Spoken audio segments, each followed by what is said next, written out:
Welcome to Chew the Chat podcast.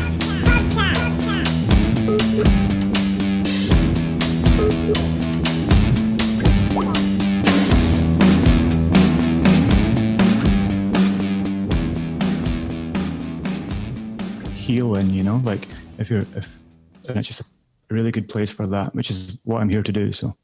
So what's the, before we get in, we'll get this a little bit out of the way because I don't want to bog down conversation with the global pandemic, but what is it like in Costa Rica? I mean, are you guys experiencing lockdowns and, you know, all these crazy ideas of... COVID is here. This is the thing with Costa Rica, man, is the Wi-Fi, you know? Yeah. It can sometimes be a bit unstable. I guess this is pre-recorded, isn't it? Yes, it is, yeah. Yeah.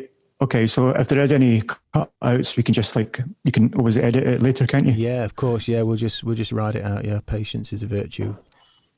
Cool, man. And so, what have you got any idea? I know you mentioned censorship. Is that the kind of the direction you want to go in?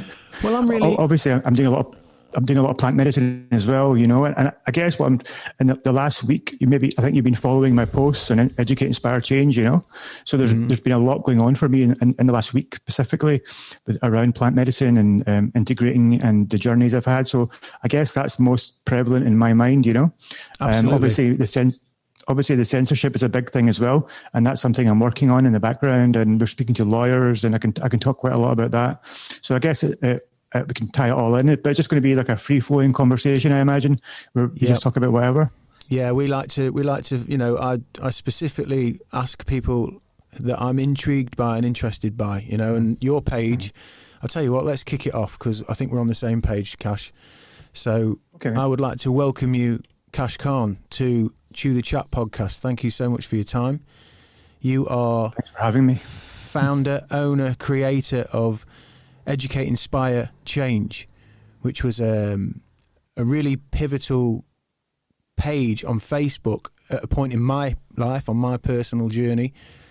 As I look back now, more so even, when I was sort of coming around to different ways of thinking, using the internet in a different way, absorbing information in a different way, television and newspapers. I came from a building background, so radio in the van, newspaper on the dashboard, information into my brain in that standard way. And then when the internet came around, I was in bands, I was doing music and stuff, and started to explore social media and Facebook. And I just found myself, your page and a couple of others, Educate.Inspire.Change.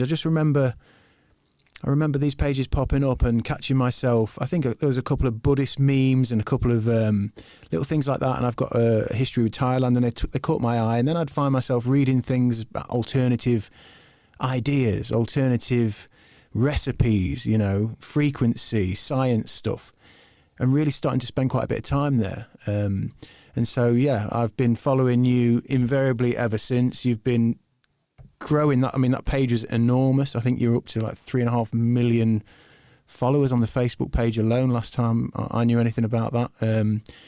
So I'm intrigued to know your story, your childhood. I know you're in Costa Rica at the moment. I know you are a Scottish lad. So yeah, really interested in your journey and how you arrived at the page first and foremost, and exploring these ideas, these alternative ways of being. Mm-hmm. Okay, well, first of all, thanks for having me on the podcast and for reaching out. I really appreciate it. Obviously, my story, I start from Glasgow, Scotland. I was born in Balloch, near Loch Lomond, in 1982. My dad was also born in Scotland, so I'm kind of like a second generation. And I was raised in Glasgow, and I guess I had quite a decent childhood, but there's also a lot of friction that stemmed from my religion and culture and being raised in a predominantly white Christian, Catholic, Protestant country, you know. So there was a lot of conflict around that because the household was quite strict growing up, where, you know, like it was I couldn't have girlfriends, I wasn't allowed to drink, I couldn't go out beyond a certain time, and that obviously sparked rebel in me. So from the age of like 16, 17, 18, I started to rebel quite a lot. I started to experiment with drugs and drink and things. And then around that time, my mum and dad also got divorced. which I guess that let me off the leash a bit, you know, because all those years I was kind of repressed a lot. And then all of a sudden I had all this freedom. And I think around the age of 2021, I started experimenting with harder drugs. And I guess that in my 20s, I suppose, I became a DJ as well. And I was in that lifestyle of drinking drugs. And I guess I attracted the vibration I was putting out is what I attracted. So all my friends were like either drug dealers or gamblers or people of that ilk. And, you know, and the kind of relationships I attracted weren't the most healthiest, you know.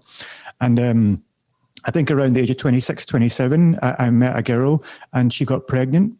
And obviously that relationship ended quite quickly. Like soon after the child was born, she decided she didn't want me to be the father and she didn't want me to be part of her life, which was quite a big thing for me to take. And it sent me into a little bit of depression. Obviously not being able to see my son at the time was really a pain for me. And it was something I didn't know how to deal with, you know. And I spent maybe the best part of 3 to 4 years in and out of court fighting for access to see him because she was making lots of false claims against me, you know, of like physical abuse. And she was saying my mother was a terrorist and all this stuff in court, you know.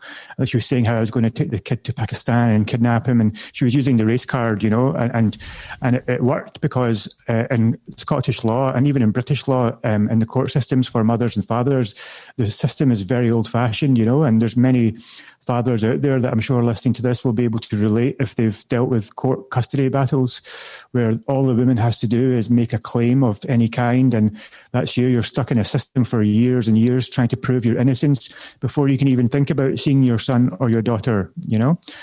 So anyway, to cut a long story short, 4 years later, or 3 to 4 years later, the court case went in my favor. The judge said that the mother had been lying quite obviously and that there was no reason for me not to be a father. But by this time, so much time had passed where they felt it would be unfair for the child to be thrown into my custody, that I had to gradually see him in a supervised setting so that he could get used to me. But so what happened was when I saw my son, I think I was around the age of 29, 30. And I went home after seeing him for the first time, and it really made me look at myself for the first time. It made me really analyze, like, who the hell am I? Like, what kind of father am I? What kind of example am I to this little boy who's looking up to me now, you know? And I thought, like, what am I doing with my life? What am I doing that's like adding value to the planet, adding value to the life of others, you know? And I remember opening up my laptop in my room at the time, and I was staying at my mum's house, and I remember just thinking, like, I want to do something where he's proud of me. And I thought, I'll make a Facebook page, and I want to just I always did care about things. Like I loved Malcolm X, I loved Martin Luther King, I loved Gandhi, I loved all these people that made a difference in the world. And even during my early 20s and at school, I was always interested in activism and raising awareness on war and all this kind of stuff, and homelessness and poverty. And I did care. I just didn't know how to direct that energy and how to be useful. So I made this page, and I picked 3 words: educate, inspire, change. Educate yourself, inspire others, change the world, you know? And it was really just a hobby. It was just a way to deal with what I was going through at the time with my son. And it was almost a way of me communicating with him as well, you know? It was like I felt that one day he would hopefully read these posts I was making and read the stuff I was sharing and see what his father stood for, you know? And then the page grew slowly. I think it was a timing. 2012, there was like an awakening in the world. You know, people were becoming more aware of like things that are in the world. Like you mentioned, frequency, vibration, media. Yeah. There was a slowing, growing awareness, and I just made the page at the right time. So I quickly went to 100 followers, to 1,000 followers, and over a few months, 10,000 followers, and I really became a little bit obsessive with it all. You know, I started to work every day on this page. I had a full-time job, and then every night I would be on Facebook making content, watching videos, documentaries, reading articles about science, spirituality, war, politics, sustainability, everything you can imagine. I was reading and learning about it, you know. And then over the course of a year to 2 years, I think I got up to around 100,000 followers, and I started to attract the interest of lots of people, and they would give me advice on how to monetize the page, So I realized I was able to actually make money from what I was doing as a hobby. And it got to the stage where I think I was making a few £100 a month or even £1,000 a month. And I thought, this is great. I could leave my job potentially and put all my energy into this. And then I just didn't look back. I just went full on, left my job, focused on this. I was literally doing 14, 16, 18 hours a day, every day. It didn't even feel like work. I was just making content, writing articles, sharing posts, networking, all this kind of stuff. And I did have one setback where I think Facebook actually deleted the page after around a couple 100,000 followers, and I had to restart again. I had to start from zero. But by that time, I'd built up a network of friends and things, so I was able to grow it back really quickly. But this to me was a real test. It was almost like the universe testing me, saying, "Are you really here to do the work? Are you really here to make a difference?" Because we're just taking it. You know what I mean? So it was a test to me. And I hear this a lot from millionaires, from successful people. They often fail, and it's how they come back from that failure that defines them. So this to me was my big test, and I was able to grow it back within a matter of months. And then I never looked back. It just became 1 million. And then I think 4 or 5 years later, it became like a big thing. I was making really good money from it, if I'm honest. And it kind of, I was able to build almost like a business of writers, videographers, journalists were all connected to my page. And it was, I probably had like at one time 10, 20 people around the world who were all being paid through my page. And it was a really good business, thriving. We're making a difference. We were reaching tens of millions of people every week. I had some videos that got 40 to 50 million views. It was really going viral. My website was getting like 5 to 10 million views a month, my website alone, and the ad revenue from that is what was really giving me the cash. And then I started to get into psychedelics like DMT, learning about these things. Joe Rogan would speak about it a lot. There's a guy called Terence McKenna who's no longer around that I started to really be interested in. Terence McKenna, the big part of our show. He's a spirit in our show, is Terence. We love Terence. Oh yeah, so you can, like there's endless audio and video footage of his on YouTube and on the internet, and it's as if he's still living through the internet. It's really, because every night I'll search for something to do with Terence McKenna and I'll find something I haven't heard before, and it's really amazing. It's a gift that he did in the 80s and 90s, that he spent so much time recording himself, because not many people did. So Terence McKenna is a big inspiration for me. Alan Watts, the kind of Zen Buddhist, all these kind of people, modern day scientists are an inspiration. Even Nikola Tesla, the old scientist, is an inspiration. People like, I'm trying to think who else, like even JFK, Gandhi, all these people influenced me and my page in a big way, But anyway, I diverged. I was looking at DMT, ayahuasca, plant medicine, and I started sharing some articles and videos about it. And there's a place where I am now in Costa Rica, a retreat here, that emailed me. I think it's in 2018, they emailed saying, "Hey Kash, we love your page. We love what you're doing. We'd love to invite you to our retreat to come here to drink ayahuasca." And at the time, I didn't really feel called to it. Like I was scared, hesitant. I'd never really, although I had done drugs in my life, I'd never really dabbled with psychedelics, And so I was a bit hesitant. And but 6 months later, I had been doing more research, more looking into it more and more. And I was still practicing bad habits in my personal time. I was still relying on alcohol. I was still gambling.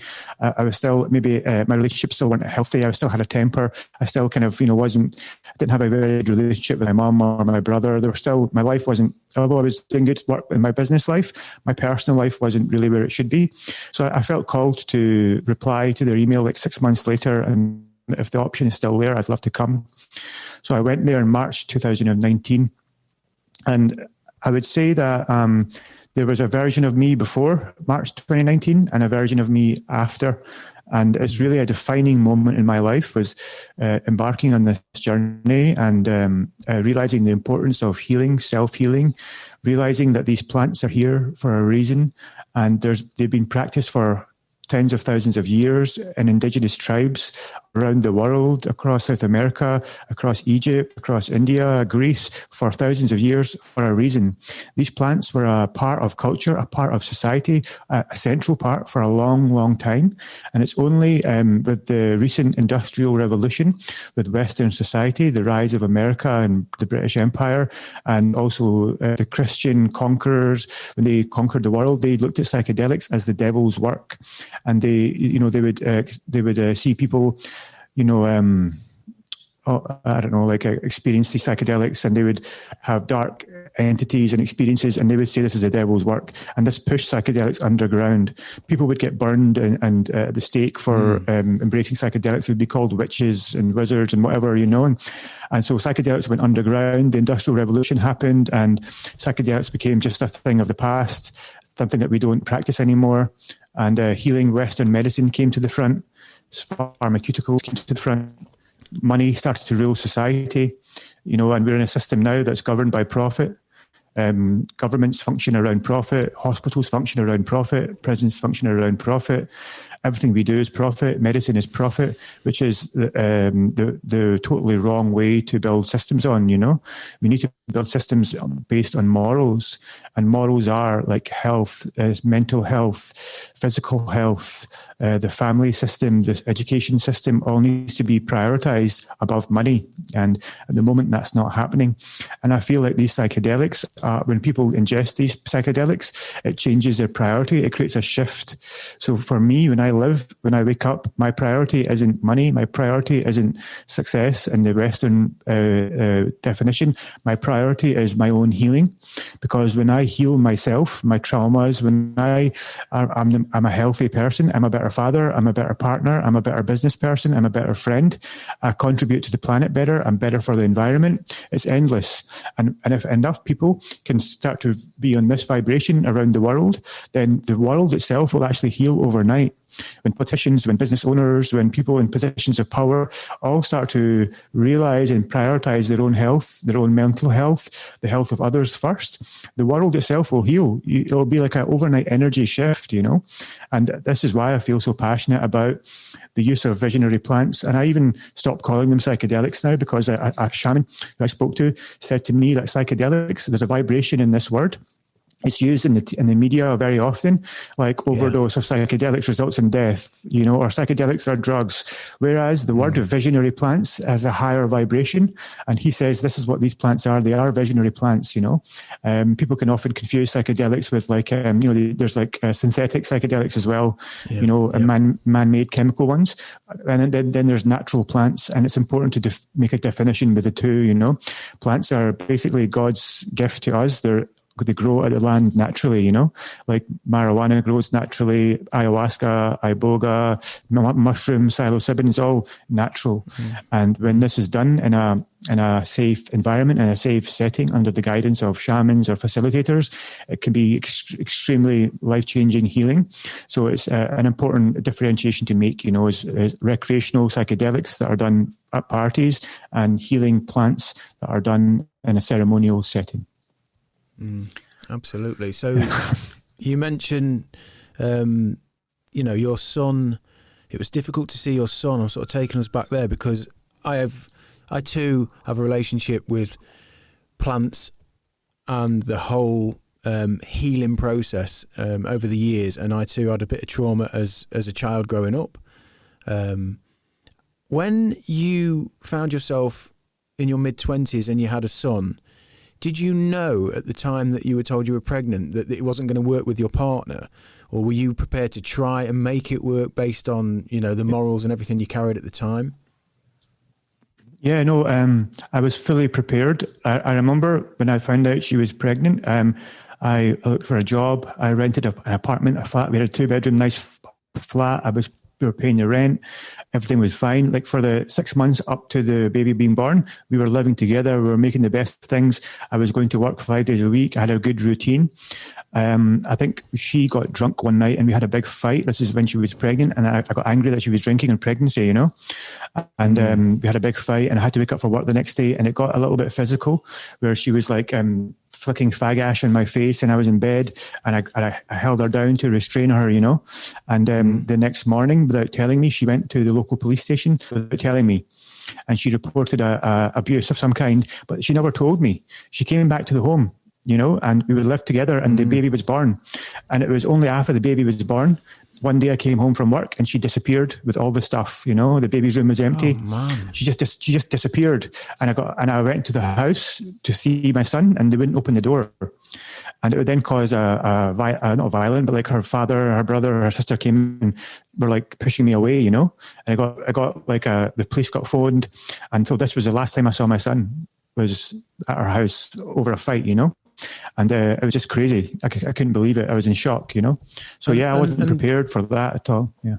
So Kash, how did you feel on learning the news? As you quite eloquently painted the picture earlier, you know, you're in your 20s, you're DJing, you know, you've got a lot going on, but you've got all these connections to meaningful things, you know, these people in society, you know, you recognise there's something sensitive in you in being a human being. So when you were told you were going to be a dad, how did that affect you? Were you... Obviously, everybody's shocked. Everybody's a bit scared. Everybody's like, whoa, am I ready? But were you sort of embracing that? Were you ready for it? Were you going to take it on full ball? Yeah.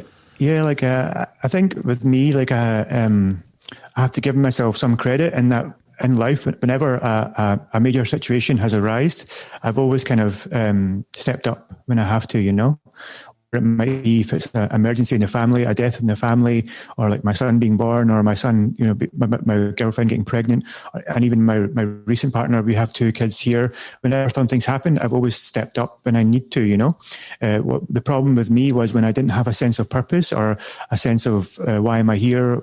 There's something for me to do. I would become idle, and I'd put my energy in the wrong places. You know, I didn't like to be alone. I didn't know how to be alone. I think I suffered a lot of trauma as a child, whether it was through abuse, physical abuse, mental abuse, and this resulted in me as an adult finding it hard to function. You know, but when I had something to really live for, something to really focus on, I really would go for it. You know, I think this actually makes me think. I have a little bit of OCD, and I feel like I might be somewhere on the autistic spectrum, because when I created Educate, Inspire, Change, it gave me a real focused tunnel vision, and I was dedicated and I was passionate, and I still am 9 years later, about 3 million followers, because I was really focused, you know.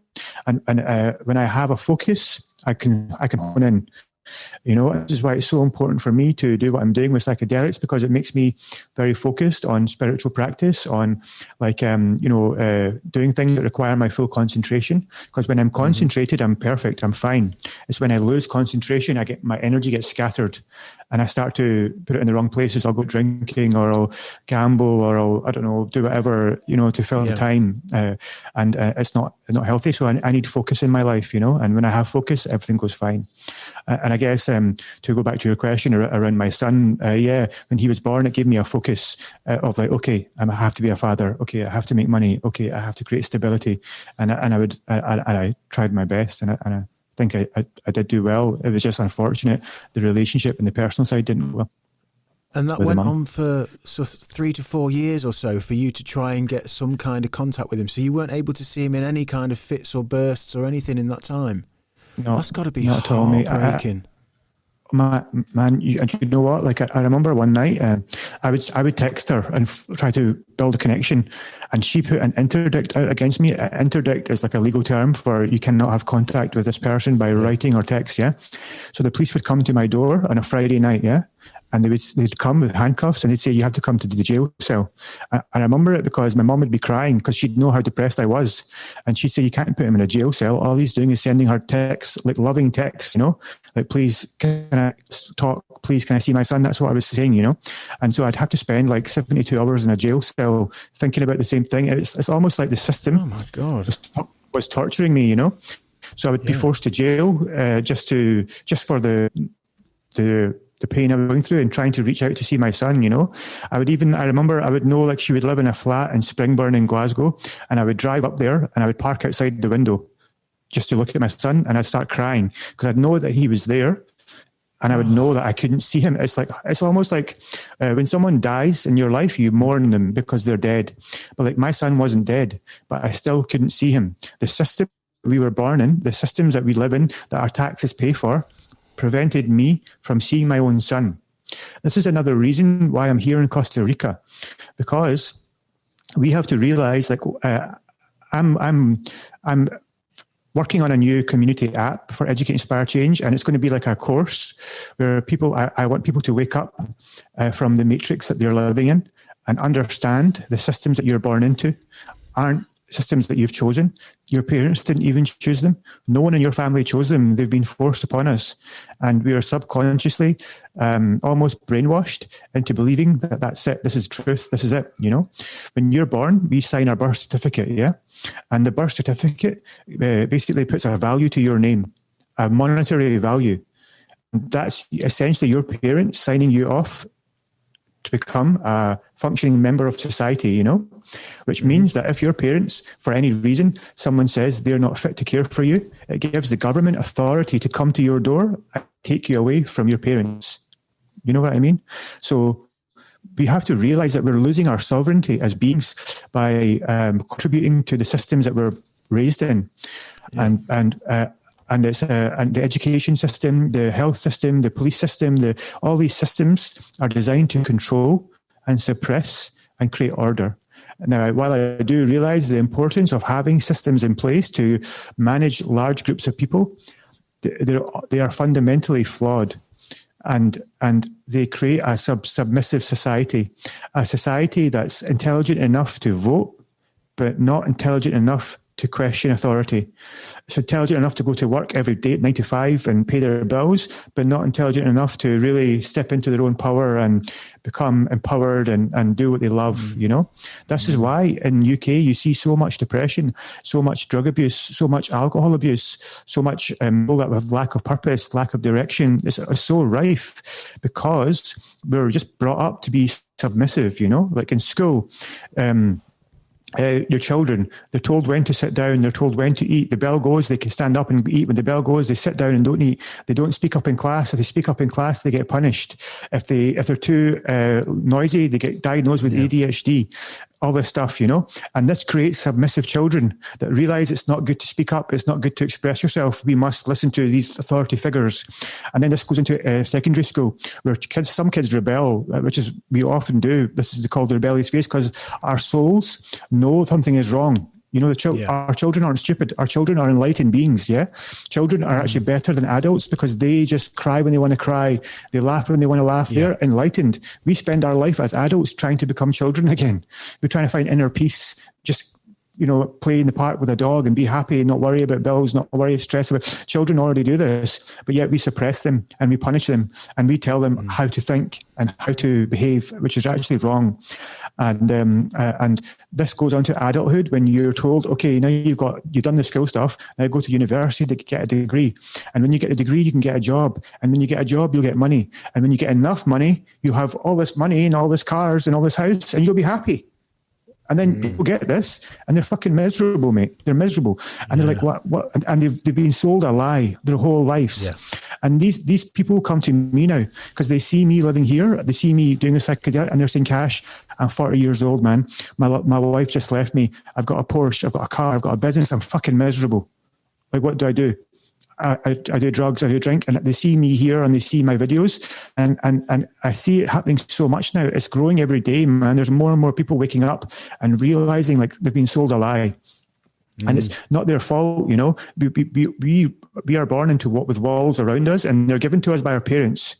And it's not even their fault. They're given to them by their parents, you know. Yeah. And it's like, and we're just like, we've forgotten who we are, you know, like it's the momentum, I reckon like a few hundred... The momentum of the structures that we put in place that are deeply rooted with good ideas initially, but then scale, as you said, scale sort of takes hold, and then avenues and angles to monetize and to create complexities that essentially they numb us and remove our freedom to think, which then, you know, creates where we are now. Yeah, for hundreds of thousands of years, in fact, probably millions of years, humans have existed in tribes of community. Yeah. So there's been like 100, maybe 1,000 at most. I don't know how many people, but it's community.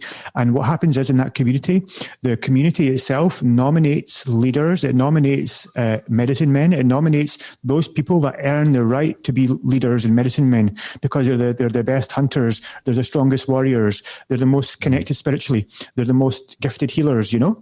And this community supports itself. They all share the food. They all share the land. And the weaker members, like maybe there's some disabled or mentally ill or just weaker members, are lifted up by the stronger members. You understand? Some members build the houses, other members take care of the children, other members take care of the sick. Do you know what I mean? And this creates no one's ever bored. No one's ever alone. No one's ever having to go to alcohol or drugs for some kind of feeling of, to fill a need, because they have each other every night. They gather around a fire and they dance and they sing and they eat. So there's never this lack. No one has lack because there's always an abundance. Connection, everyone's family and friends. It's like, and now what we have is the opposite. Now, if you look at a typical street where you live and there's like 10 houses, yeah? Every house has 3 TVs. Every house has 2 cars. Every house has a lawnmower, a ladder, and it's just crazy. It's so much consumption. It's insane. If those 10 houses just said, why don't we have a little meeting once a week? Yeah, we'll just talk and communicate, and we'll just share a ladder. We'll just share a lawnmower. We'll just share the cars. We'll just share the food. We don't have to lock our doors because we'll look after each other. Our kids can play together. We don't have to worry about safety because we've got each other. If anyone's sick, we'll help. If anyone's got no money, we'll help. If anyone's stressed out, we'll help. Do you know what I mean? I think that's like a small example of how easy it is to solve all our problems instantly just by coming together and organizing.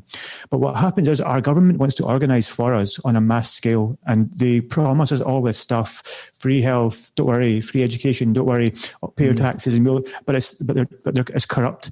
It's corrupt at the highest level. The money that we use, it pays for wars in Iraq, it pays for wars in Palestine, it pays for billions of dollars go to the military every year. Billions of dollars go to the pharmaceutical industry to pay for painkillers and opiates every year. Billions of dollars pay for the Queen and the royal family just to sit in gold thrones every year. Billions of dollars go to pay for the politicians to fly around the world and to have their expenses paid, and to, you know what I mean? And statues are erected of Margaret Thatcher that cost millions of pounds, when there's an old woman somewhere in Britain dying of hypothermia or something in her home, while Margaret Thatcher gets a statue built for her worth millions of dollars or whatever. Do you know what I mean? It's like, where the hell's the common sense? People need to wake up, And I feel really passionate about this. And my way of protesting is by being the change, by my life, my active living. What I do every day is my protest. I'm not going to march outside 10 Downing Street in anger and march, because this is not going to change the system. This is going to add fuel to the fire. And it's going to create more authority, more control, bring in more police, bring in more military. Like what they're doing with COVID now, they're bringing in the military to enforce vaccinations, this kind of stuff. So like the best way we can protest is by being the change, live healthy, do what you can do within your confines of your control. I was fortunate enough where I had the ability to come to Costa Rica. Some people don't, but you can still be sovereign within your home. You can still be sovereign within your life. You can still define what you ingest, what media you ingest, how you choose to live, what you choose to accept. And this is a way of protesting, I think it's the only way. I think that's beautifully put, and wonderful, wonderful advice, sage advice, because in the end, that autonomy, that sovereign ownership of yourself, this is a cliche, but health is wealth. And this is something that I've arrived at. And listening to you there, Kash, so animated, so passionate, and being somebody who too has had lots of psychedelic epiphany moments, it feels like I can feel the energy coming through you there. And I want to arrive at that as well. That is just, I just want to make a point for viewers and listeners now, that is sound advice, because that is in our hands. We can make a decision to create, when your body's healthy, when we decide to drink water instead of, soda or some kind of juice, when we decide to eat cleaner food than sort of more freely available processed foods, fast foods and things, you literally change the harmony, and then your cognitive function is better, your perceptions are better, your hormones are distributed more evenly, you're just in a better harmony, a better frequency. And we can do that. It seems a long way off when things are down and people are down, and everyone's got adverts and memes and ideas just being, as you say, from the system that's got so much momentum just being fired at them at 100 miles an hour. You could have this for, no credit, don't pay now, pay till, it's constant. And people, we get caught in the idea that makes life better, but actually you just said it there, you can control what happens in your body and in your home and in your street, and with your community, and that's fantastic.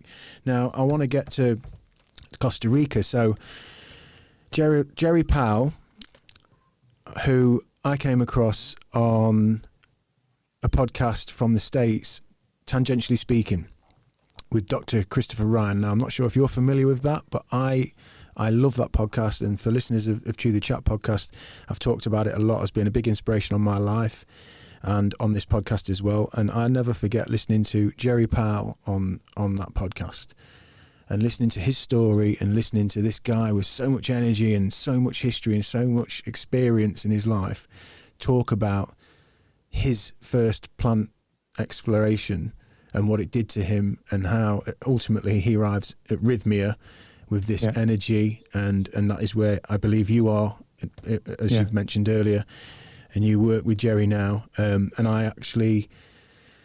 When I came across you again and didn't relate you as Kash Khan to Educate.Inspire.Change, I actually was watching a documentary through James English, the ayahuasca journey.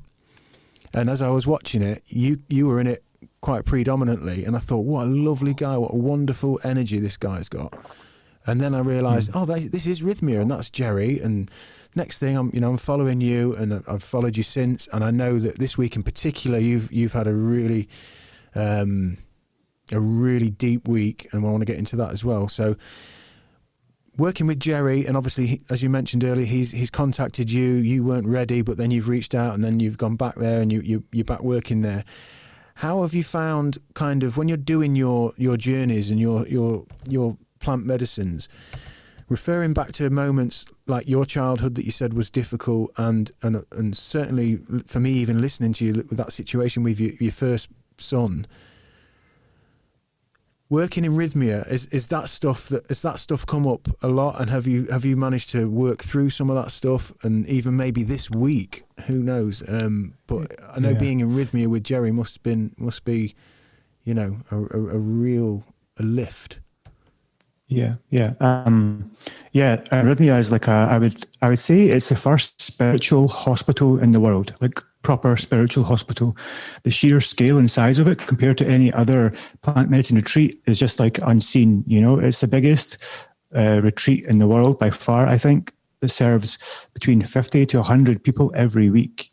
That's a lot of numbers, and they're all drinking ayahuasca, and they're all predominantly from Europe, America, the States, Australia, Asia, they're from all over the world, and it's an amazing place to be. It's the biggest, I would say, healing center in the world that does magical work. And when I first went there in March 2019, it was so profound, so overwhelming. It took me a long time to integrate just what I'd been through.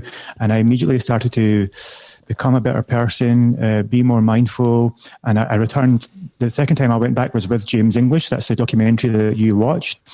And that was a very powerful journey for me, where a lot came up. And each time I do ayahuasca, something different comes up. It's never the same. I drank ayahuasca just the other night for the 25th time. It was my 25th journey. And it will be, I think, my last for a while.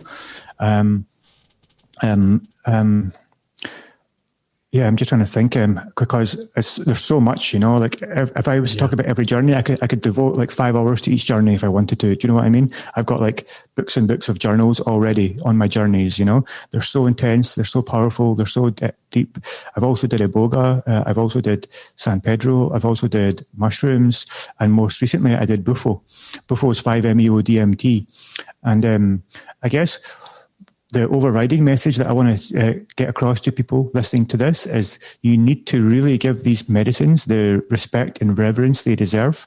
You need to be really humble, really careful where you do them, how often you do them, who you do them with, all this kind of stuff. And I think in the last week, I realized something about myself, whereas I pushed it a little bit too far, Even just now, I feel a little bit like I'm a bit not in my body, I feel it a little bit because I had the opportunity to do Bufo. Now, Bufo is 5-MeO-DMT. It's basically widely regarded as the most potent, powerful psychedelic a human can do. When you do this, it's so powerful, your body, your mind, your memory doesn't even connect to it. Like you're gone. You become nothing for a good 15 minutes. And for me, I actually filmed my journey. Believe it or not, there was someone filming it on a phone, and I watched it. I can't watch it back. I find it hard to watch back. I watched it back once because the whole journey I'm screaming and fighting. My ego doesn't to die. My ego, like, it's trying to take my body back to source. It's trying to take me, my soul back to where I came from, which is God or source. I don't know where, And my ego is realizing that I'm not Kash. It's realizing that this is all just a temporary meat suit. It's realizing that this is just a small part of my journey. This is not me. Like, Kash is just a temporary thing. Actually, I'm something else. Like, you're not Sam. You're given this name by your family to identify with during this life, with this body. But right now your ego attaches onto everything so much. Like, my name's Sam. This is who I am. I have this business. I have this car. I'm a human. I live in England. All this stuff, This psychedelic, this visionary medicine shatters all that. And it's very painful. It's very scary.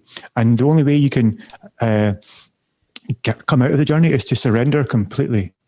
It's almost like I surrender, like, completely to whatever's happening. And in that moment, you can experience complete bliss. You can become everything and nothing at the same time. And this is what happened to me during this Bufo journey. Yeah. And I was screaming and crying or fighting through it, most of it, which is in the video. It's only the last minute where I just surrendered and I lay down, and then I did a little dance when I got up. I was like ecstatic for a while, but then the same night I had planned to do a mushroom ceremony the same night, which the shamans told me, yeah, you can do this as long as you're doing it mindfully and respectfully. And I did mushrooms, and the mushrooms, I can't describe it in words. I almost don't want to, because when I say things, I fear that people listening will laugh it off, because it's the kind of thing that's so profound, so powerful, that to me meant the world.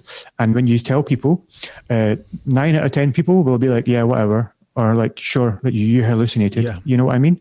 Which then makes my journey, then makes me retreat a bit, Whereas 1 in 10 people, like people who have had similar experiences, I'm happy to share with them, because they will understand the depth of the feeling and and how important it is to me. And it doesn't demean the experience. Well, you're in good company. You're in good company, trust me. And listeners to this podcast as well. In fact, this very week of podcasting, we've covered this with a shaman friend of mine and somebody I've been journeying with this week. So this is the energy that's happening this end of this conversation is very much, we're paying mind and introspection to the psychedelic and internal learning journey at the moment. So yeah, you're in safe hands with this discussion. So basically, I was born a Muslim, but I was never really religious. I was born Muslim. I believed in God, but I never practiced. Then I would say in my 20s, I even would go as far to say I stopped saying I was Muslim. I would say I'm not even Muslim anymore. I'm just like a spiritual guy. I'm finding my way. And in the last 2 years doing psychedelics, I would start to say, yeah, I believe in a higher energy. I believe in a spirit. I believe in something else, a greater power. But I didn't really have a name for it. And I would always be very hesitant to use the word God, because I would associate the word God with what Christian fundamentalists or Islamic fundamentalists say, God. But doing Bufo, it showed me, I felt comfortable using the word God after it. I felt comfortable saying, oh, I almost felt sad that it took me this long to find this faith. This before I was always 90% faithful. I was always yeah, I'm sure, but I don't really know. A bit agnostic, But now it's fuck. I'm so sorry. I'm so sorry to myself, to God, to everyone around me for not having complete faith all these years. And thank you for always standing by, and thank you for being there. And in this moment, I had this connection to God, and I went to do mushrooms later on with this newfound feeling of connection, So when I was doing mushrooms, I don't want to talk about the whole journey because it's a lot. It was over 9 hours. It was a whole night ceremony from 8 p.m. to 8 a.m. It's a big night outdoors in a cactus labyrinth under the stars by a big fire in the middle. It's just beautiful. beautiful setting. And the shaman's also a DJ. So the music is just phenomenal. It's like house, techno, shamanic music all mixed, and it's like perfect. Throughout the night, I started to feel a deep sadness. I started to cry a lot, like on my knees. I couldn't stop the tears for like a good hour. It was like real wailing. I felt deep loneliness and sadness.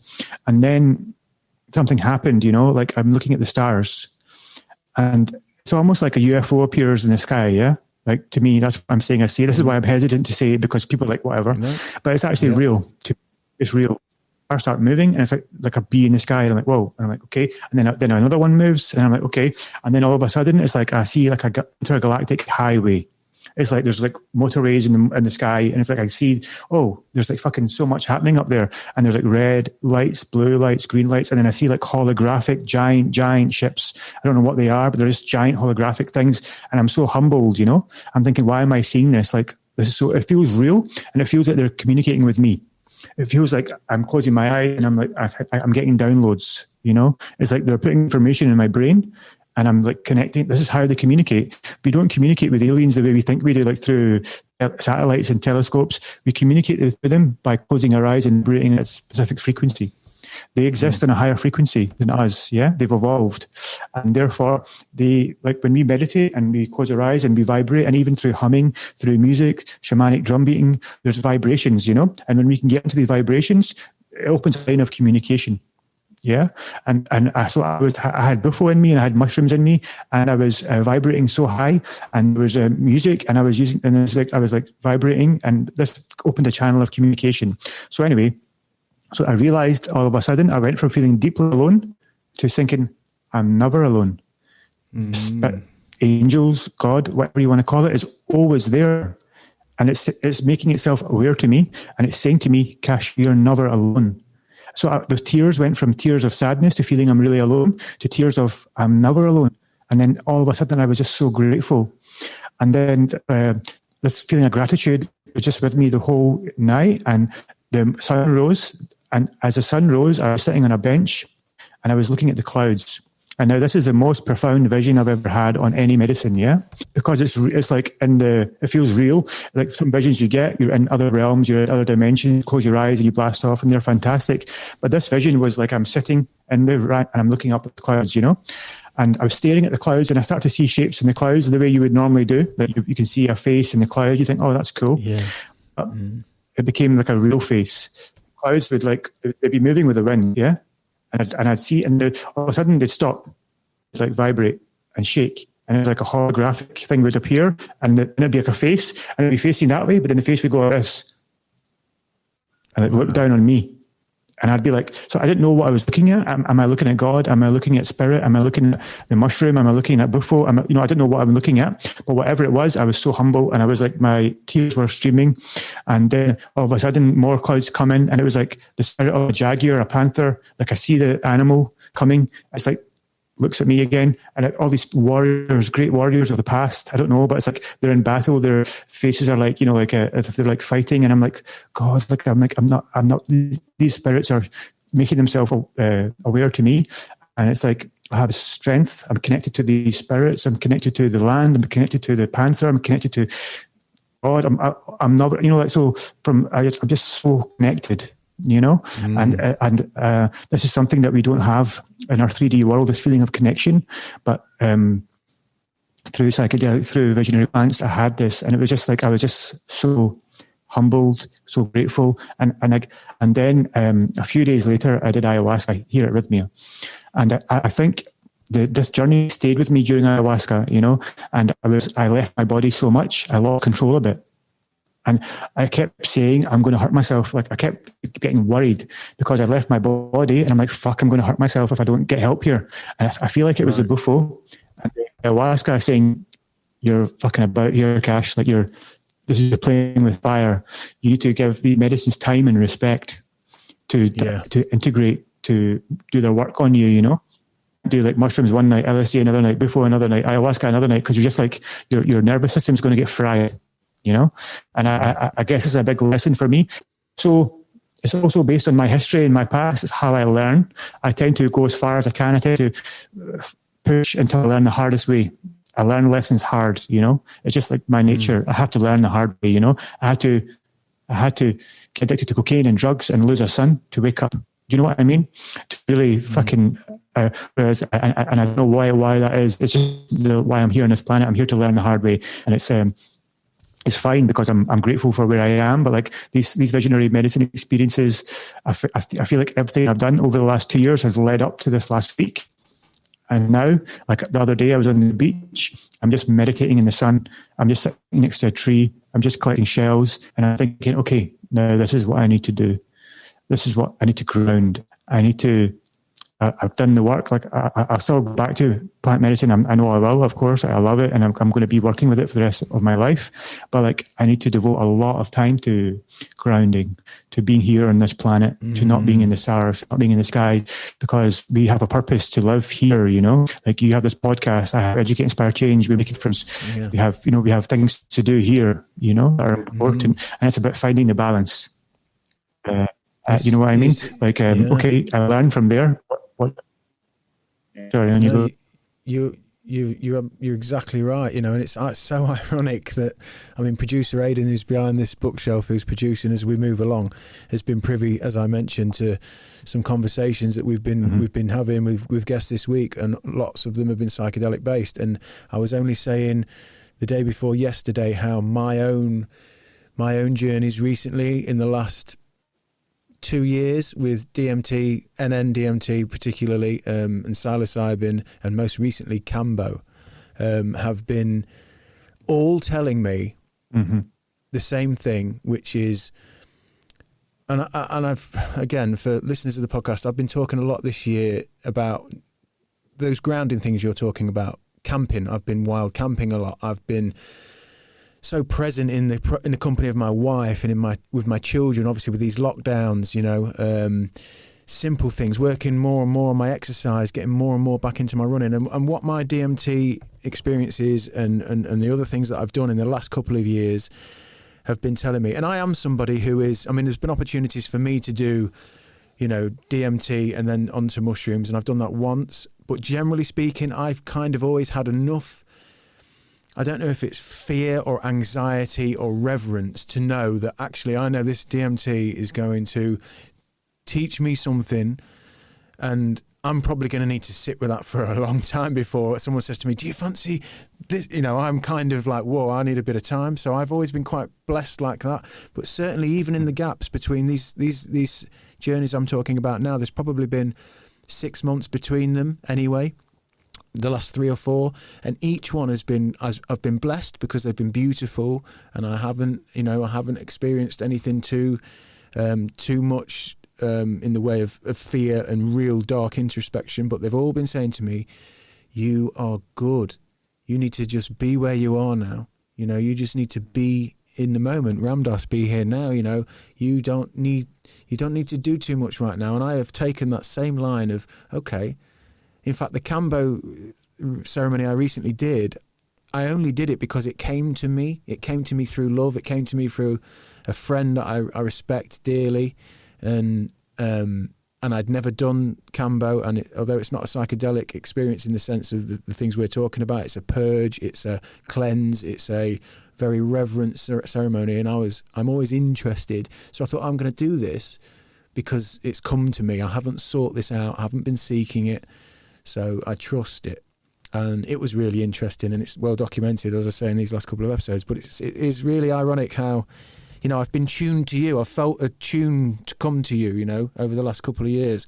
Like I say, after catching the documentary and the connections with Jerry and my own sort of reflection, looking at now I know that you were Educate, Inspire, Change. It's like, and then to talk to you today and to know that you're kind of at that point as well, you know, where you're like, yeah, I've got a hell of a lot of information that's coming here about myself, about my perceptions, about the world. And actually, maybe I just need to settle down into it and let that sort of bleed into the fabric of my cells and the being and the environments that you're creating. You know, that's really interesting. Yeah, it's beautiful. I'm just, as you're speaking there, like I'm having flashbacks to my recent ayahuasca journey, you know, and I guess like if I was a listener to this, I'd be interested to hear some of the fireworks, like what went on, you know. And something that happens to me quite a lot during mushrooms and ayahuasca is the words "pay attention." And what happens is during the journey is if I like focus on one space, wherever it might be, close my eyes and just focus, whatever it is, that little focus turns into a beautiful flower, and then it just grows and grows, and then it's like just keeps like it's just like endless, and it's just so beautiful.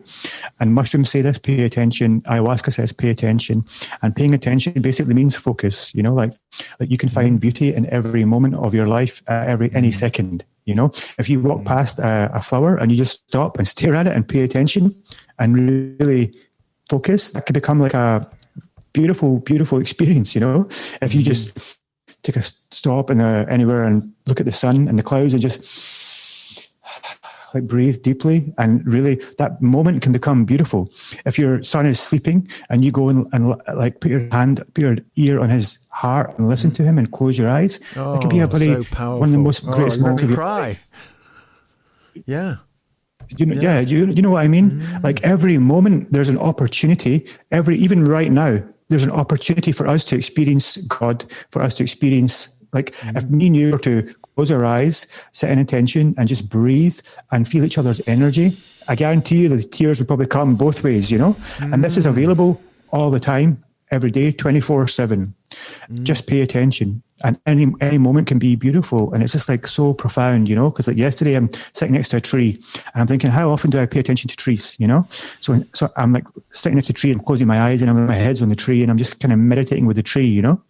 And it becomes such a beautiful, I'm like, I disappear for like 10 minutes with this tree, you know? And it's beautiful. And then another time I'm collecting shells and I'm lining them up. And I'm just like in this deep concentration with these shells, and I'm so satisfied with the way I've aligned them and everything. And it's just like I get lost in the moment, you know. And it's like these are the moments. This is why children. If you go back to childhood, like a summer would last like it feels like 5 years in a summer, Yes. you know, because like children, you know, like a summer can last like 5 years because they're present in every moment, and everything is awe and amazing, you know, every day adventure. They really care about every little detail of every little day, you know, and and that's what us as adults, you see people get on a bus every morning to go to the same job, 9 to 5 every day, and that week can feel like a minute because you're a robot, you know, you're doing the same thing every day, same TV show every night, same routine before bed. When you wake up, it's just the same, you know, and this is what we need to get away from. We need to pay more attention to the little details in life. Find the adventure and everything. I mean, even if you live in a city, go to the bloody park, man. Like even the park, there's so much to see, you know. The other day I was here and I'm watching ants on the ground. And I'm like, where are these ants going, you know? And I'm just following them. And there's like hundreds of ants carrying little leaves and they're all following each other. And it's like a whole other world is happening at our feet at all times, you know? Living within that, you know, you're living in it, aren't you, with it? In that moment, you can realize, this is all part of the ecosystem that we're all in. I mean, some people listening, Kash, will probably think that bit's more mad than actually talking about your psychedelics, the fact that you're in your house watching the ants. But what I love about how this has just come around is, as you mentioned earlier in the podcast about society and the momentum of society and how we're on the gravy train and how time is removed to be present and how time is removed to be conscious because we're getting the money. Like Alan Watts says that beautiful thing about, as you again allude to, you know, we get the grades, we get into the college, we get the degree, we get the job, we get the quota, we get the retirement. Now we're going to live. And he kind of equates it to like music, like composing music. And how music, we should be dancing. Composers don't just write crescendos, you know, they write pieces, journeys, and that we should be dancing all the time, you know, and I love that. And I think when I talk to people like you that have had these breakthroughs, whether or not they're directly through using psychedelics or just having those moments, meditation, whatever it might be, that thing that comes back with us, you know, because as you've said before, you tried to sort of narrate us through your recent journeys, you know, it's so difficult. You make that caveat to somebody, right, this is going to sound mental, this is going to sound crazy, but this was a real experience. This, you know, what I always try and explain to people who are interested when I talk is like, that experience is one thing, but what happens is that seems to melt into your presence, into your structure of thinking, of how your very spirit, your soul, and then your judgments, your understanding, those moments that you do recognize, I never really thought about the trees. I'm going to spend a minute with these trees. Or, as you say, you know, putting your ear on your sleeping child's chest, or just recognising, you know, that you've got a Sunday afternoon and you're actually with your kids and the door's shut and there's food in the fridge. However simple and mundane, you can find such beauty. But the difficult thing, as you quite rightly point out, is society as we know it now is built on just, it's so fast, more, and the value systems that we've got in place. We miss the simple stuff that's hidden in plain sight. That's been the theme of this podcast all week, like this stuff that's hidden in plain sight. This, talking, communicating, you know, with like minds and finding space and not having to just protect your opinion. You know, like social media's given us such a kind of a polarizing area in many ways, because we sort of just protect our opinion and we need to justify our place. But when you do take time to just stop and think, I mean, I'm reading James Nestor's Breath book at the moment. Just that alone is just blowing my mind. The history of breathing and nasal breathing, and I think, God. And again, you could, in the same way as talking about a psychedelic experience to somebody who's just busy, like you say, I've got to get, you know, to talk about breathing and the importance of breathing. You're just like, what the fuck are you talking about? But it's there. It's so important. How do we cultivate? I mean, this is what you're working on. How do we try and shift that momentum? How do we create the space for us to give these simple things much more space in our minds? I think the best way to cultivate this change is to be the change. So, like me and you are being the change insofar as we're practicing what we preach. Like, we're doing visionary plants, we're reading, we're learning, we're making the adjustments in our life, and then people around us see the change. So they say, you approached me because you saw what I was doing. You saw the change and you thought, I want to speak to that guy. Then now we're having this conversation. Now someone else listening to this conversation will say, oh, these two guys are onto something. I want to go and learn, you know? And so by us being the change, by us embodying our message of truth, we're not just preaching. We're not just saying, this is the answer, go and do it. We're saying, this is what we do. This is what we believe works for us. And this is what, if you are looking for answers, try this. So we're embodying the change. And then it's just like a never ending vibration ripple, if you like, that goes out. And we don't know where this ripple will end, Sam. This is another thing that's so important, is we don't realize our own power. We can't know, because it's too big for us to even fathom. So, for example, me and you, we have kids, we have friends, we have followings on our podcasts and on our pages. Change, that was it. How we're making change, and you were saying how, you know, us having this conversation, because your platform and our platform, and there's people listening, and we've got followers, and you know. So you want me to just start back up again? Give me a second. I'm just burning some Palo Santo here. Oh, nice. I was just. Do you ever use this? Marijuana? No. I've got sage in the house. We use sage in the house, and I was recently introduced to dragon's blood, which was really nice as well. Really? I haven't heard of that. What's dragon's blood do? It's just a really nice. I was smudged with it at the Cambo ceremony. Yeah, it's really nice. Oh, nice, man. I'll let the smoke go away. So should I just pick back up from that kind of vibe I was on? Yeah, you were on a roll. It was great. We were just grooving. Cool, man. So I'll backtrack a bit, and then you can just edit it, obviously, however you want, yeah? Yeah.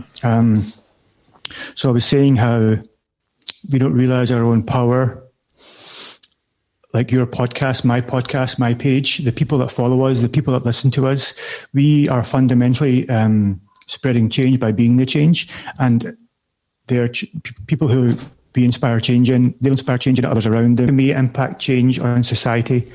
How can we catalyze change? And the answer to it in simple terms is be the change, shine your light, and then you attract people towards you. People are inspired by you, and it's just a never-ending ripple of change. You know what I mean? So I think that's the best answer I can give. You know, it's become the change that you want to see in the world. There's nothing truer said in the world, you know, than that. That brings me on to, you know, something that I was aware of from your posting in the last few weeks, which was when we talk about change, and again, you put it so eloquently in the sense that you'd be the change, and that is an old adage. That is an old mantra, you know. be the change that you would like to see. And it's very simple, like all of this. In the end, when you boil it down to its substance, it is so simple. It is to just be.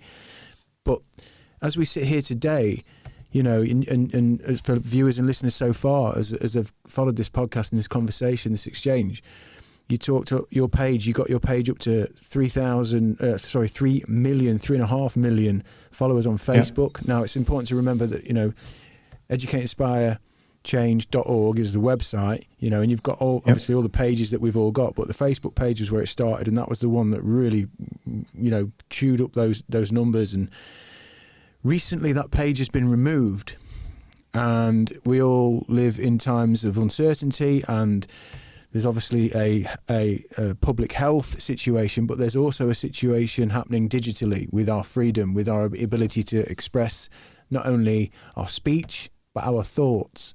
And at this point in this conversation, knowing what we know now about your story and how you've arrived where you are today, take us back to those few weeks ago when you wake up and that's been taken away from you with no explanation. And again, as we've just said, if that vehicle for you to apply that change that you are living and then expressing through your page, we've just removed that. That's a big chunk of inspiration. That's a big chunk. And I know you weren't the only one. There was a big number of pages that were just offering alternative, holistic, meaningful, spiritual ideas. Gone. I know. And basically I remember I was actually at Rhythmia having lunch, and I got a notification to my page saying that there's been a 15-day, your distribution will be reduced for 15 days due to some kind of issue related to spam. They said I was spamming. So I received this notification and I got a bit confused. So I checked my laptop, opened the page, and within an hour, the page got unpublished. I didn't get any email, any support. No, not even an option to appeal. You know, normally you get unpublished, you appeal straight away. But this happened on December the 9th. And then someone then later sent me an article on the same day saying, by the way, Kash, I see your page is on a list of pages. Your page is on a list, and it's like 20 pages, and they've all been taken down at the same time. And the reason being is we were all sharing content from a third-party website. So one of my friends owns a website called The Hearty Soul, and he shares content about health and wellness.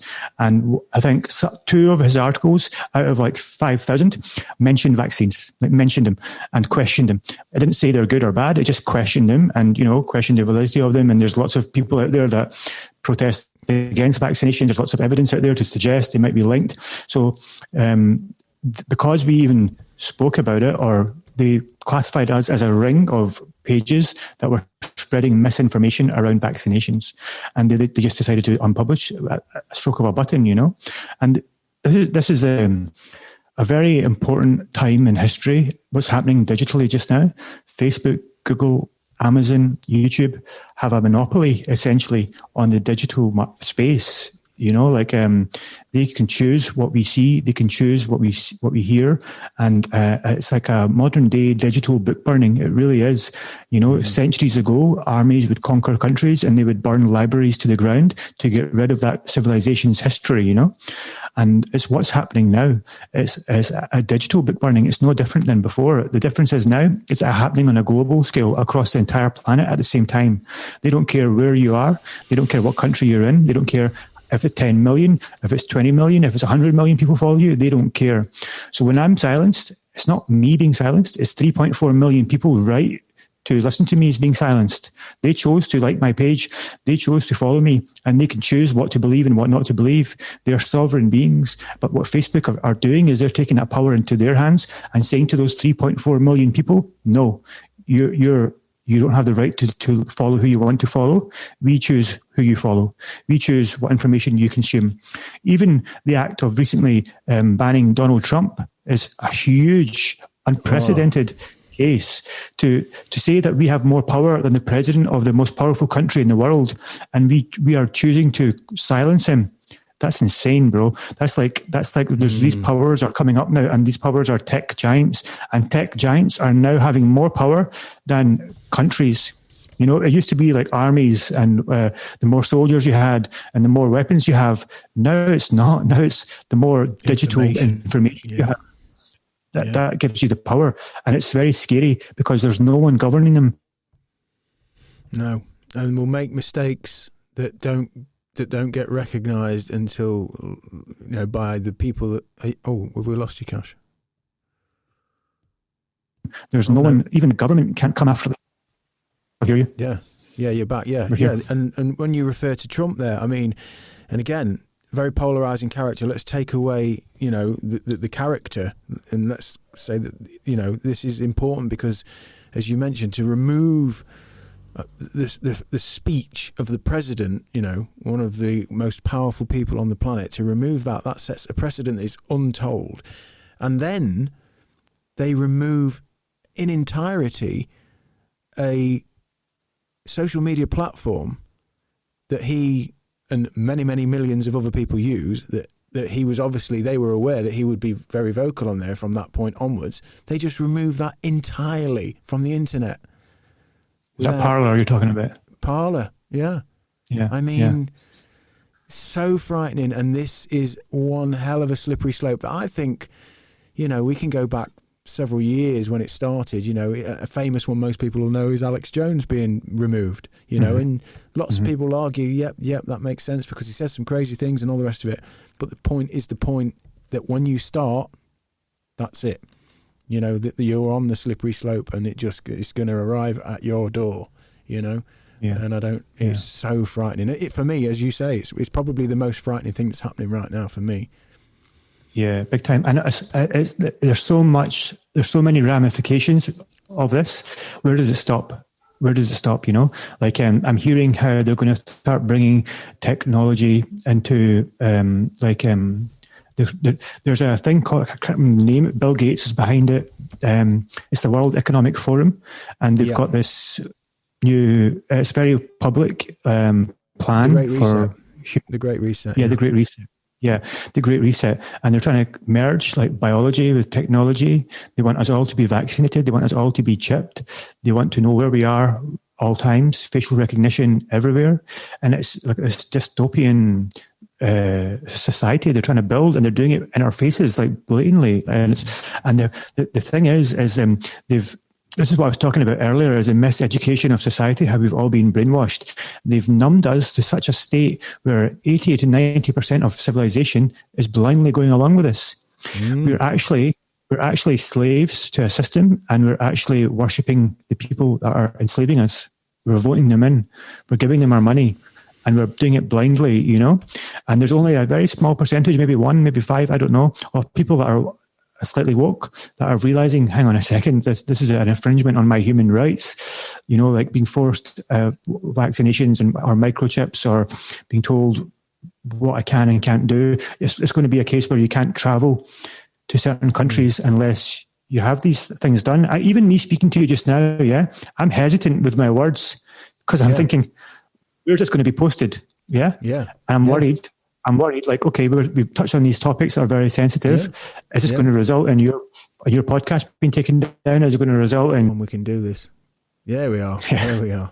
Yeah, and isn't it crazy? Because earlier on in the conversation, we're talking about becoming omnipotent with plant medicines and flying through the sky in spaceships.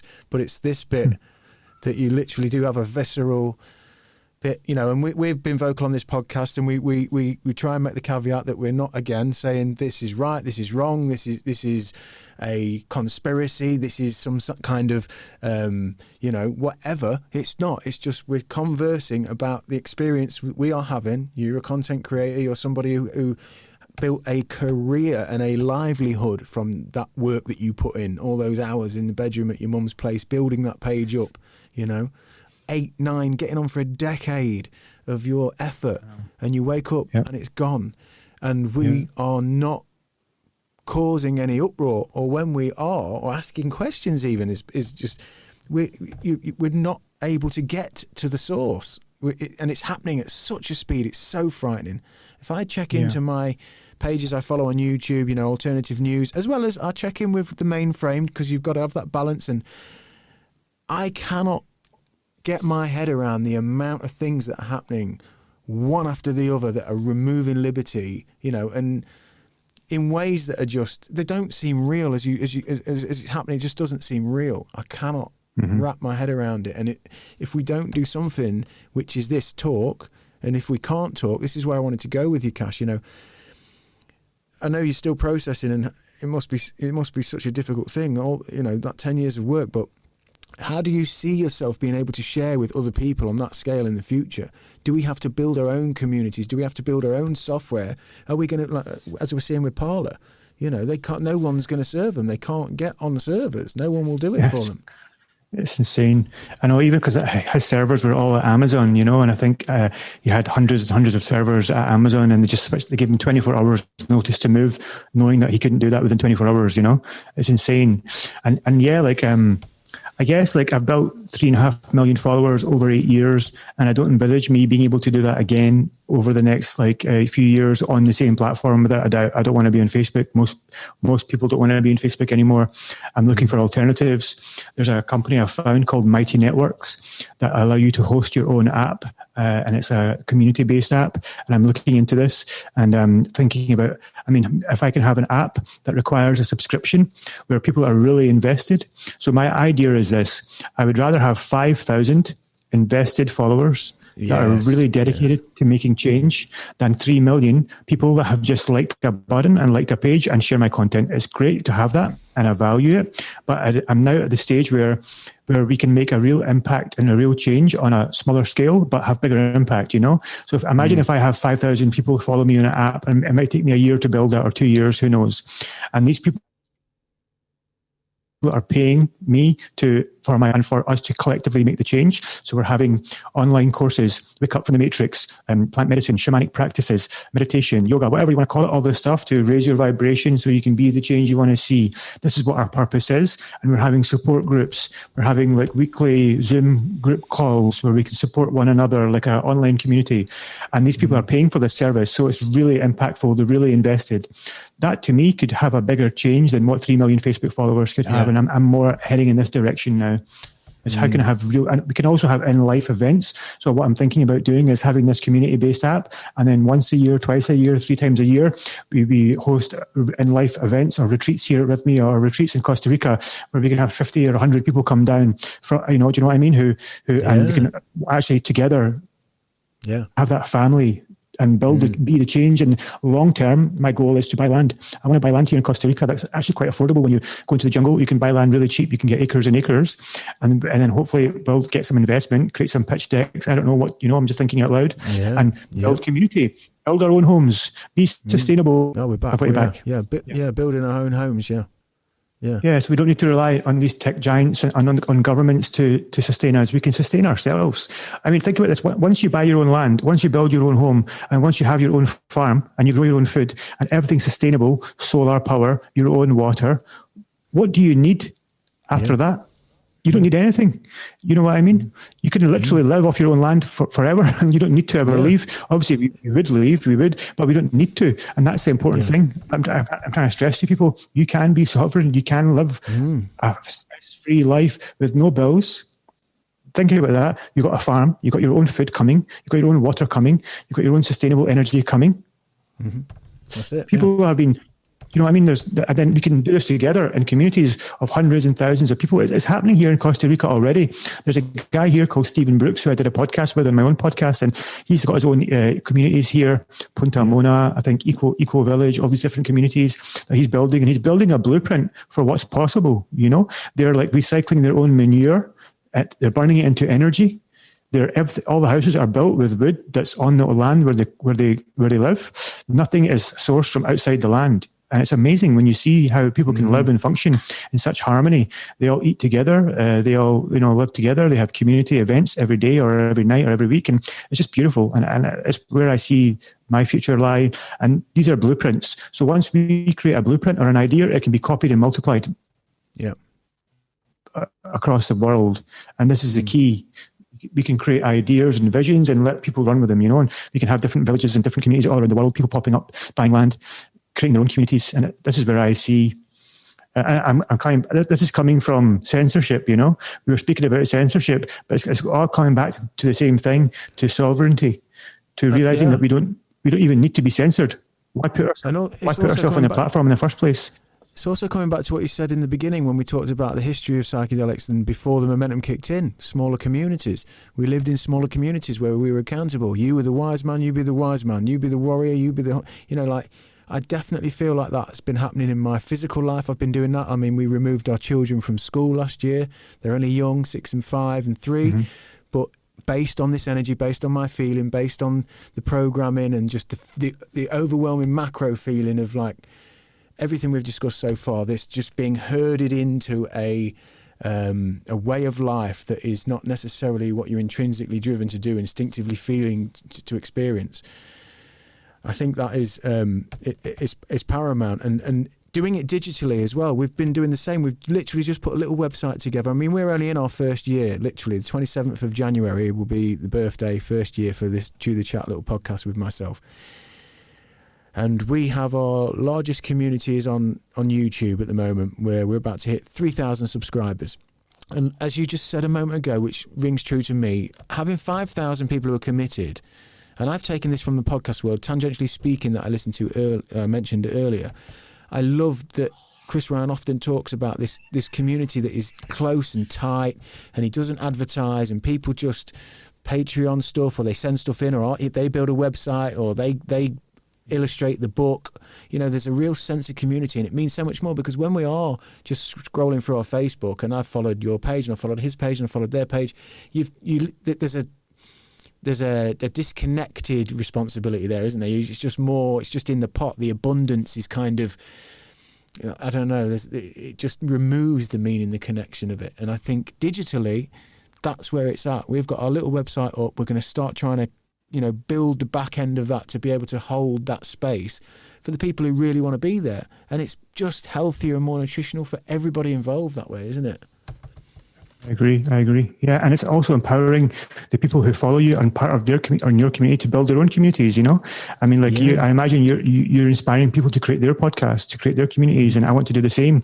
I want to empower people to build their own brands, build their own businesses, build their own communities. So it's like this is actually bringing me onto something really interesting: is nature and mimicking nature. Yeah. So Terence McKenna says the answers you seek lie in nature, and it's so true. So I look at business. And I think, how could I build a successful business? And I'm looking at around me at nature and how does nature operate? And I'm looking at mushrooms and mycelium networks. So mushrooms and nature, it finds the most efficient way to spread energy. Yeah, the most efficient way. So this is why, even if you look at I think it's a Tokyo underground system or train system, they took I don't know if it's a type of algae or something, whatever it was. I'll need to look it up. And they wanted to see how this spreads. They put it and it just spreads in a certain way. And they mirrored this for their subway system, so it could be the most efficient way to get from place to place. And what I'm getting at is scalability. Mycelium networks. It's not top heavy. It's not like a pyramid. It's not like one had all the control and then everyone watched under him. Yeah. It's like I want to empower everyone to have their own communities. I want to empower all the people that follow me to build your own brands, build your own communities. So it's like we're collectively supporting each other. We're all our own CEOs. We're all our own directors. We can all empower each and work together, instead of I control you and then everyone else, you control everyone else. And it's like that's the way old systems work. There's a king at the top and then there's a hierarchy. It's an old hierarchical system, which is becoming outdated. It's now mycelium networks where it's like almost like bottom heavy. Everyone's together at the bottom. And we're rising together. Do you know what I mean? And this is my vision. So what you're doing, what I'm doing, creating these small communities and inspiring others to build their small communities. We all just support each other. I'll support your podcast. You support my community. We'll support someone else's community. And it's like, that's real power, and meaningful. Also it's very hard to silence that as well. It's very hard to control. It's very hard you can easily delete someone with 20 million followers, but they can't delete all of us. If there's like 1,000 of me and you around, it's very hard to censor all of us. Do you know what I mean? Yeah. So, and that's where I see the real power. And also, Kash, the ability to speak truth. And I always try and outline lately when I'm saying this in the current climate of censorship. It's not necessarily about being correct with truth. It's about truth. We can be wrong. We can be right. We have to speak from our our gut, from our heart, and in conversations like this, so many podcasts are, being pulled or being criticised because they got that wrong, because that statistic was wrong, or this was wrong, or whatever that may be. And that's one thing, but just to censor the actual, the confidence to just exchange ideas and truth and be able to get it wrong and then be corrected and learn something. We must retain that. And I think in these smaller communities, I kind of look around at the things that I'm interested in still. I mean, some of the bigger podcasts, a lot of stuff's been homogenized now and sort of kind of polished and manicured into the arc, this overriding arc of kind of that we're discussing. And I just need something to be raw. I hear it in music still. I hear music that's just quanticized and perfect and metronomed, and everything's perfect and it's in time, and it's missing that human touch. It's missing that that humanized kind of ability to be wrong and to learn and to grow. I think that's so important. And if we can create that both digitally and physically at this point, I think digitally is the scary one for me. Digitally is the scary one because it's happening so fast, and you could just wake up and it's gone. And how do you? Yeah, that'll be the worry for me, is how do we create that little platform for the 5,000 people? Where's that going to be? Is it just going to be your website? Is it going to be a community that we can use that is, can hold something? I don't know. Yeah. There's a couple of things you brought up there. One of them is the word that was ringing in my ears with authenticity, So about staying authentic, and the bigger we get, the more commercial we become, the harder it is to remain true to yourself and authentic, because you're trying to please everyone. You're trying to please corporate giants, your investors, whatever it might be. Whereas when it's just me and you, and we're small podcasts, small communities, we're only answerable to ourselves. So authenticity is key. And what was the last part you said there again? Just when we do sort of come through this storm, and the digital dust starts to settle, will we be able to host ourselves? Will I be able to host this conversation where we cover these kinds of subjects that, in the light of the climate at the minute, are getting squashed? Yeah. I think psychedelics. There's people that come to Rhythmia every week that I see, and you'll be surprised the number of CEOs or people in influence that are coming through those doors. It's a matter of time. It's almost like the medicines, the plants know what's going on. They're super intelligent. They're hyper intelligent, and this is a call to arms. They can see what's happening around the world. They can see how these giant tech entities are trying to gain a monopoly over the rest of us. And these plants are working through us so we can spread these messages of truth. And imagine if the next Elon Musk does ayahuasca, or imagine if the next Bill Gates is inspired by mushrooms. Do you know what I mean? There's children that are alive today that are going to be the next trillionaires or billionaires of the world, and it's important. It's important that they hear our voices.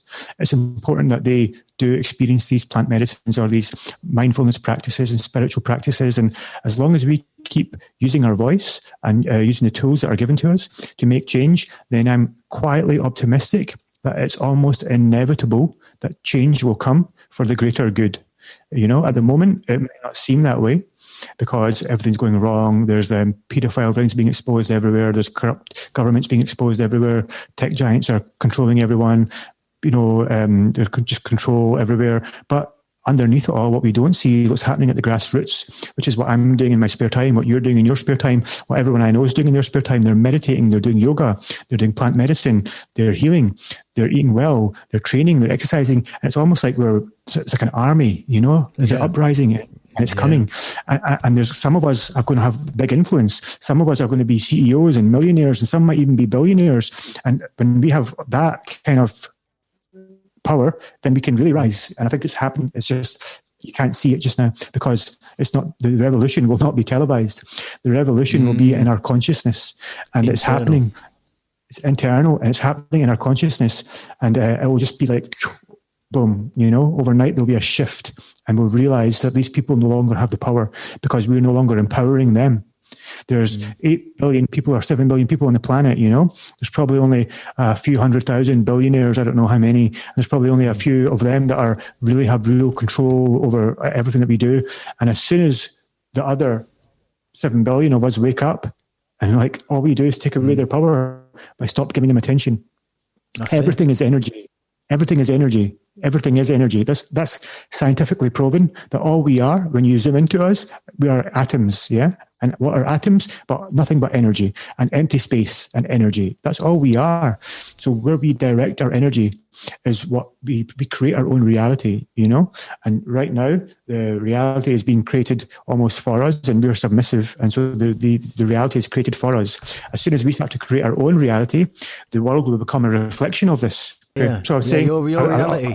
You're right. I'll keep flowing. Yeah. My reality is fucking amazing. Yeah, I wake up in the morning, my children are laughing. I go on the balcony, have a cup of tea, do some yoga. I walk to the beach, which is like 5 minutes away. I go to Rhythmia. I meet loads of people that are healing. I have lunch with people that are healing. I talk to shamans every day, thought leaders every day, people like Jerry every day. I come back home. We put music on. We dance. We smoke marijuana. We drink wine. We dance. This is my reality. It's beautiful, you know. Beautiful. I guess what I'm trying to say is, like, we create our own reality, and if this is just a small scale, like I'm one person, this can become bigger and bigger and bigger and bigger. And enough people create their own reality. Who the fuck cares what Facebook does and who Google want to censor and who YouTube does? Because no one's there anyway. You know, we're all too busy enjoying our own lives, building our own reality, building our own platforms. And this is. I feel quietly confident. But also, someone said something to me, a spiritual leader said this, yeah? If you picture the way women give labor, yeah? This is something that's very profound. It's like the act of giving birth. There's pain involved. And the final moments before the baby comes out of the womb, it's the most extreme pain is being felt in those moments. This is like nature, yeah? There's no growth without pain. And he said the planet just now is giving birth to a new awakening. Yeah. These are the last moments before... Yeah, new awakening. It's like these are the last moments before birth, and it's extreme pain. So we're exposing corrupt politicians, we're exposing corrupt tech giants, we're exposing pedophiles, and it's like really painful for everyone to see the pain that we're going through. But it's going to be like the last breath before there's peace and harmony. And it's going to be maybe 10 years, 20 years. I don't know. I can't put a time on it, but it's going to be a lot of pain before we reach the nirvana, you know. There's going to be more corruption, there's going to be more suicide, more drug abuse, more pain, and then we're going to come out of it because we have no choice. And it feels like we're being rebirthed as a planet. It feels like when you move, like when you're animated, that's when like your Wi-Fi is like, ah. Right, okay, I won't move. I'll be like a statue. Oh, what a bummer, eh? Even the fucking internet's making us restricted. That's all good, man. Obviously, this is a great podcast. I'm really enjoying everything. But like, I'm more than happy to do another one at some point in the future. Yeah, you know, we can do a part two.